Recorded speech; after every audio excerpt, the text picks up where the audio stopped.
નમસ્કાર મિત્રો, અમારા નવા વિડીયોમાં આપ સૌનું હાર્દિક સ્વાગત છે। તો આજે આપણે વાત કરીએ ઘરની નાની વહુ સાથે બનેલ સત્ય ઘટના વિશે। મોટા ભાગના ઘરોમાં સંધ્યાકાળ થાય એટલે અલગ જ રોનક હોય ખરું ને। દિવસ આખો થાકેલા લોકો ઘરે આવે, ચા પાણી થાય અને પછી બે ઘડી વાતો થાય। પણ અમારા રમેશભાઈના ઘરમાં વાત કંઈક અલગ જ હતી। રમેશભાઈની ઉંમર 50ની આસપાસ, માથે ટાલ પડવાની શરૂઆત થઈ ગયેલી અને ચહેરા પર જીવનની મહેનતની કરચલીઓ દેખાય।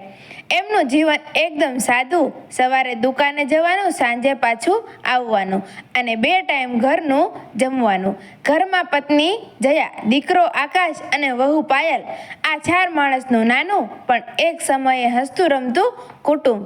રમેશભાઈ દુકાનથી આવીને રોજની જેમ ફળિયામાં ખાટલા પર બેઠા।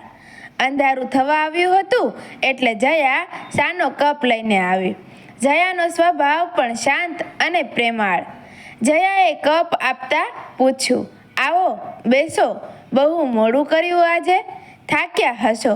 રમેશભાઈએ ચાનો ઘૂંટ ભરતા કહ્યું, અરે વાત જ ન પૂછ, આજે ગ્રાહક એટલા હતા કે ઊભો થવાનો ટાઈમ ન મળ્યો, પણ હવે થોડોક આરામ થાય છે। બંને થોડીવાર શાંતિથી બેઠા આકાશની રાહ જોતા હતા। આકાશ કંપનીમાં સારી નોકરી કરતો હતો। એના આવવાથી જ ઘર જીવંત હતું। થોડી વારમાં આકાશ સ્કૂટર મૂકીને આવ્યો। આકાશને જોતા જ રમેશભાઈએ પૂછ્યું, કેમ મોડું થયું આજે દીકરા? આકાશે માથું હલાવીને ખાલી એટલું કહ્યું, હા પપ્પા, થોડું કામ હતું, અને સીધો પોતાના રૂમમાં ગયો। રમેશભાઈએ અને જયાએ એકબીજા સામે જોયું। આકાશને પૂછવાનો સમય ન મળ્યો।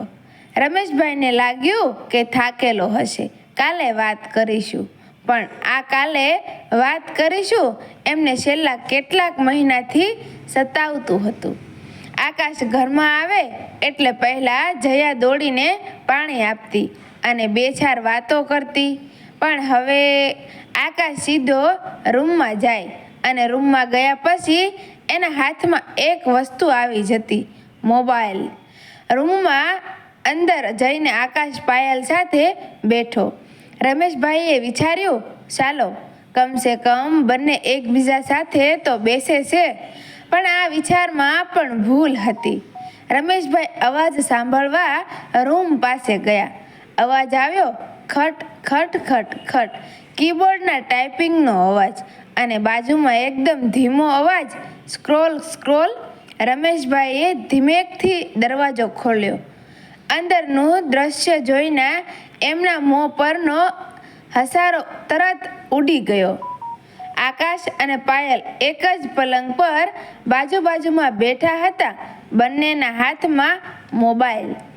આકાશ કોઈકની સાથે સેટિંગ કરવામાં વ્યસ્ત હતો અને પાયલ તો સિરીઝ કે વિડીયો જોતી હતી। બંનેની નજર એકબીજા સામે નહોતી, પણ મોબાઈલની સ્ક્રીન પર ચોંટેલી હતી।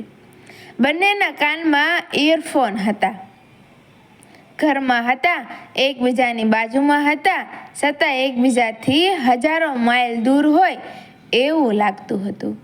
રમેશભાઈએ ધીમેકથી ખાસ્યું। આકાશે ઇયરફોન કાઢીને કહ્યું, હા પપ્પા। એના અવાજમાં સહેજ ચીડ હતી। રમેશભાઈએ પૂછ્યું, દીકરા, તમે બંને બેઠા છો, વાત નથી કરતા? પાયલે માથું ઊંચું કરીને ખાલી સ્મિત કર્યું, પણ તરત જ પાછી સ્ક્રીનમાં ખોવાઈ ગઈ। આકાશે ફોન મૂક્યા વિના કહ્યું, હા પપ્પા, હું ઓફિસનું ઇમ્પોર્ટન્ટ કામ કરતો હતો અને પાયલ બુક વાંચે છે। બુક એટલે મોબાઈલમાં કોઈ એપ્લિકેશન। રમેશભાઈએ નિરાશ થઈને કહ્યું, ઠીક છે, બેસો, અને ધીમે પગલે પાછા આવ્યા। રમેશભાઈને જયા યાદ આવી। જયાએ કીધું હતું, આ બધું હવે નવું છે, આપણને ન સમજાય, રહેવા દો। પણ રમેશભાઈના મનમાં એક વાત ખૂંચતી હતી, જે પ્રેમ, જે સ્નેહ અને જે ખુશી આ ઘરમાં પહેલાં જોવા મળતી હતી તે હવે આ મોબાઈલ નામના યંત્રએ છીનવી લીધી છે. એમનું ઘર ધીમે ધીમે એક મોટી ધર્મશાળા બનતું જતું હતું, જ્યાં 4 લોકો રહેતા હતા, પણ 4 અલગ અલગ દુનિયામાં. બહારથી બધું સારું લાગતું હતું, પણ અંદર એક ઊંડો સન્નાટો ફેલાઈ ગયો હતો, જેની વેદના માત્ર રમેશભાઈ અને જયા જ અનુભવી શકતા હતા.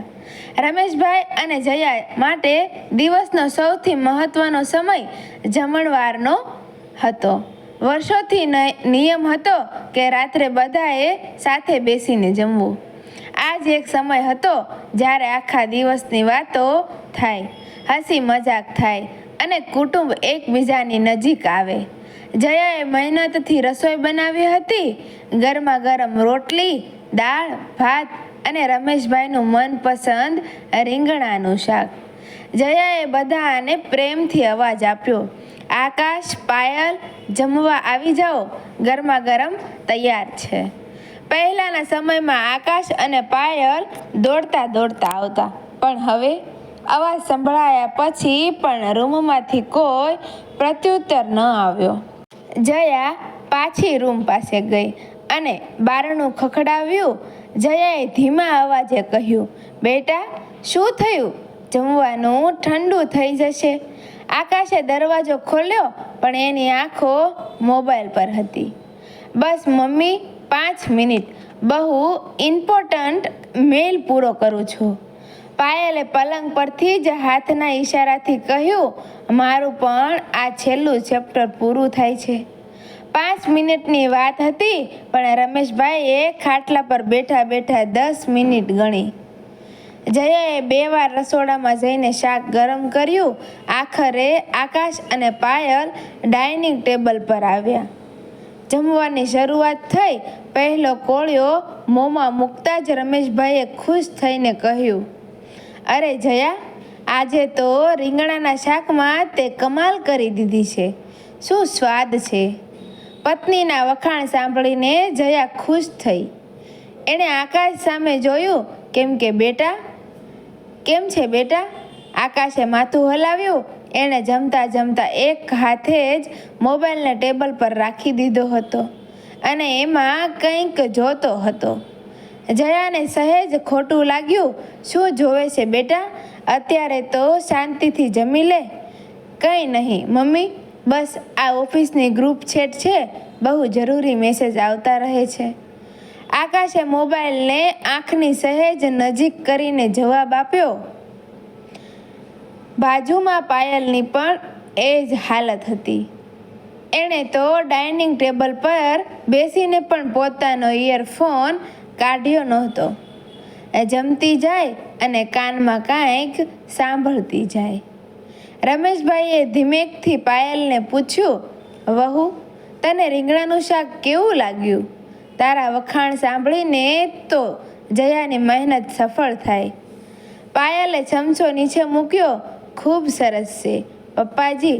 પછી તરત જ એણે ઇયરફોન થોડાક ખસેડીને કહ્યું, સોરી, મેં સાંભળ્યું નહીં. તમે શું કીધું? આ સાંભળીને રમેશભાઈને હસવું આવે કે રડવું એ સમજાતું નહોતું. એણે નિરાશ અવાજે કહ્યું, કંઈ નહીં વહુ, જમી લે. આકાશની નજર મોબાઈલમાંથી એક પળ માટે ઊંચી નહોતી થતી. એ ઝડપથી જમીને ઊભો થઈ ગયો. ચાલો, મારે વળી એક વિડીયો કોન્ફરન્સ છે. જયાએ વિનંતી કરી. 5 મિનિટ બેસને બેટા, ચા પીને જજે. નો ટાઈમ મમ્મી, એમ કહીને આકાશ મોબાઈલ પકડીને રૂમ તરફ દોડ્યો. પાયલ પણ જમવાનું પતાવીને ઊભી થઈ. જયાએ પૂછ્યું, તારે ચા? ના મમ્મી, હું મારી સિરીઝનો છેલ્લો ભાગ પૂરો કરું છું, પછી પીશ. અને એ પણ ચાલી ગઈ. ડાઇનિંગ ટેબલ પર હવે માત્ર રમેશભાઈ અને જયા જ હતા. થાળીઓ અધૂરી અને વાતાવરણ એકદમ શાંત. જયાની આંખમાં ખૂણામાં 2 ટીપા આવીને ઊભા રહી ગયા. રમેશભાઈએ જયાનો હાથ પકડીને કહ્યું, જયા, તું ચિંતા ન કર. આ આજની પેઢીનો ટ્રેન્ડ છે. કદાચ કામનો બોજ વધારે હશે, બધું સારું થઈ જશે. એટલે જયાએ દુઃખી અવાજે કહ્યું, રમેશ, આ ટ્રેન્ડ નથી, આ પડછાયો છે. એક પડછાયો જે આપણા ઘરમાં, આપણા સંબંધો પર પડ્યો છે. પહેલાં જમતી વખતે કેટલું હસતા, કેવી મજાક થતી હતી. આજે બધું છે પણ વાતો ખૂટી ગઈ છે. મને લાગે છે કે આ મોબાઈલ આપણી વચ્ચે એક અદૃશ્ય દિવાલ બની ગયો છે. રમેશભાઈ પણ નિરાશ હતા, પણ પત્નીને હિંમત આપવા સિવાય બીજો કોઈ રસ્તો નહોતો. એમને સમજાતું નહોતું કે જે ટેકનોલોજીએ દુનિયાને નજીક લાવી દીધી, એણે જ તેમના ઘરના સભ્યોને એકબીજાથી કેમ દૂર કરી દીધા.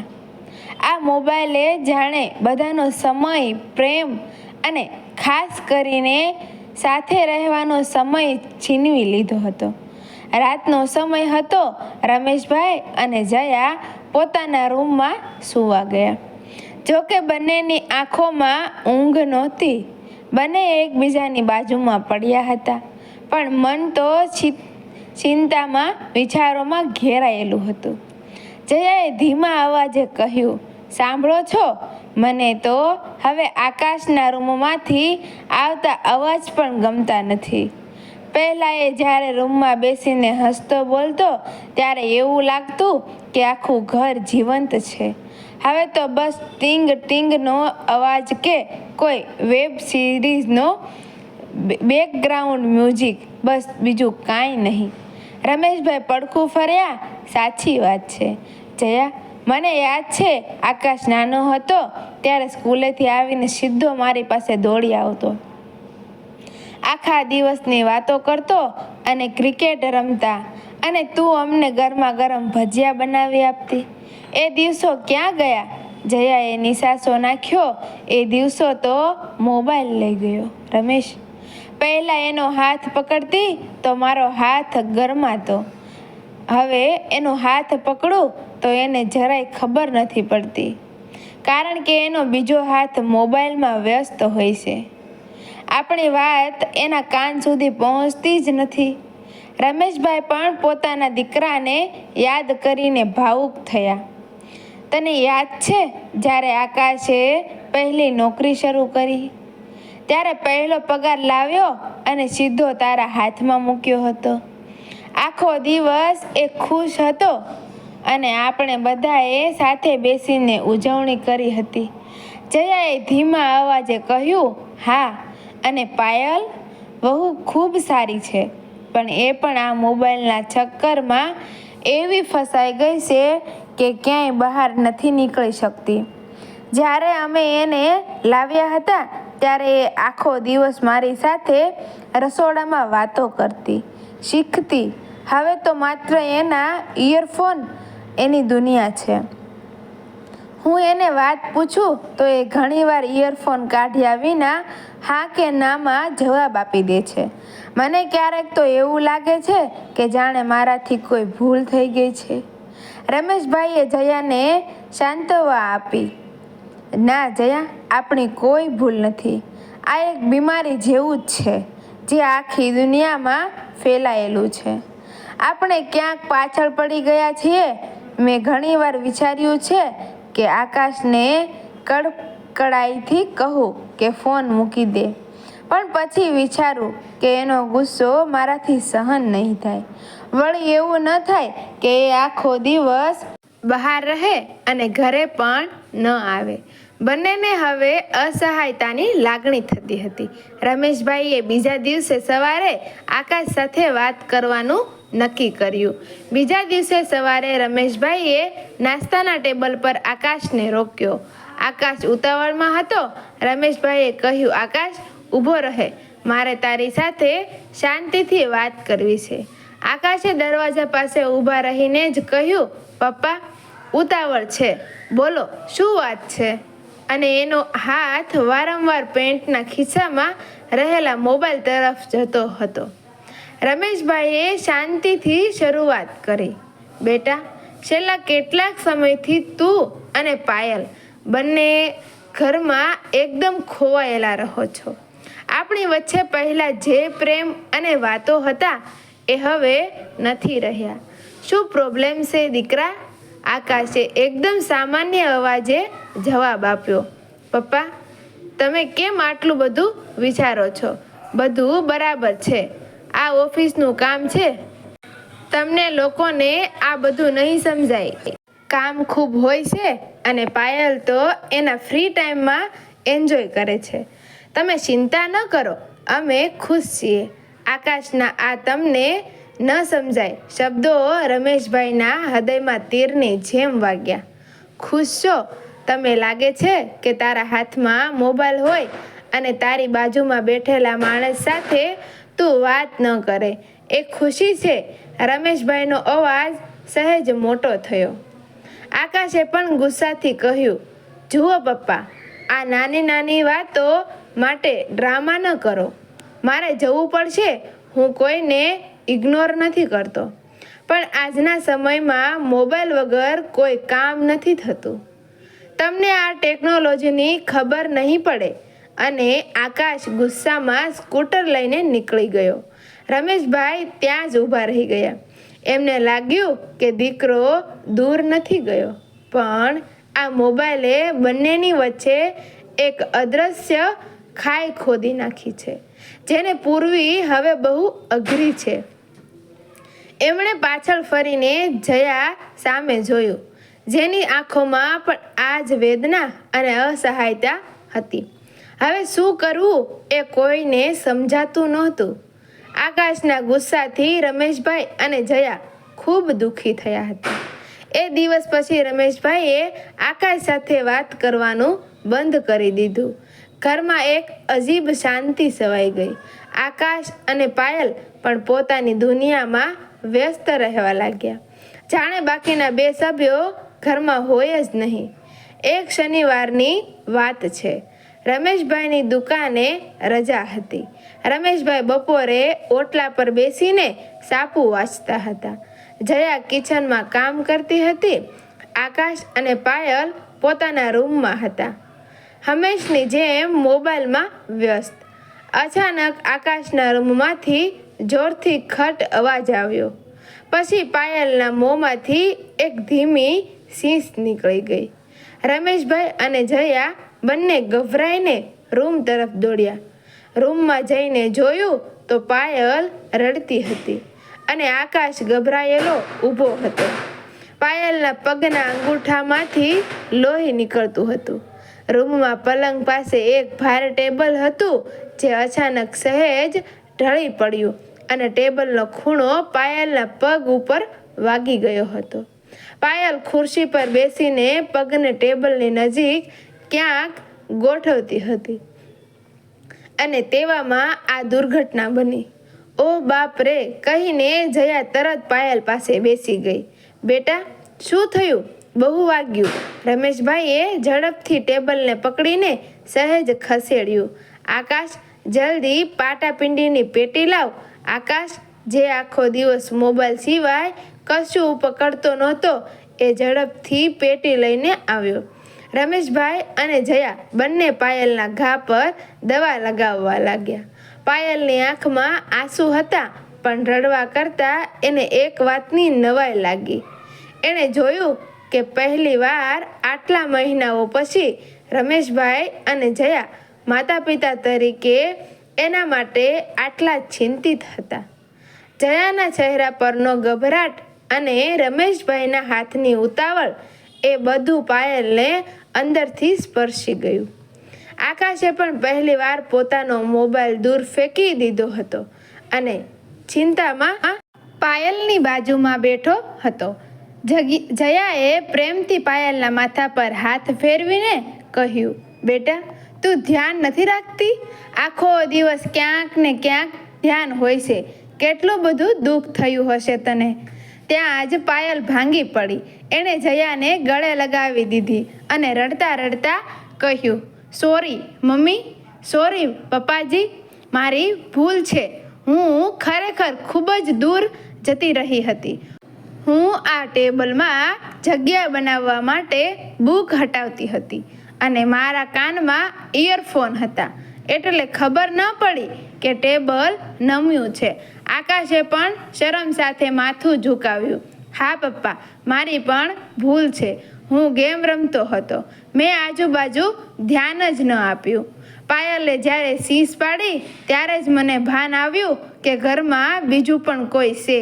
રમેશભાઈના ચહેરા પર પહેલી વાર ગુસ્સો નહોતો, પણ શાંતિ હતી. એમણે હસીને કહ્યું, બેટા, વાંધો નહીં. મોટી ઈજા નથી થઈ એટલે ભગવાનનો આભાર માનો. પણ એક વાત યાદ રાખજો, જે વસ્તુ દુનિયા સાથે જોડે છે એ જ વસ્તુ જો તમારા નજીકના સંબંધોને તોડી નાખે તો એ ઝેર છે. આજે એક ઘટનાએ નહીં પણ એક ઘટના બાદ રમેશભાઈ અને જયાબેને બતાવેલા પ્રેમે આકાશ અને પાયલની આંખો ખોલી નાખી.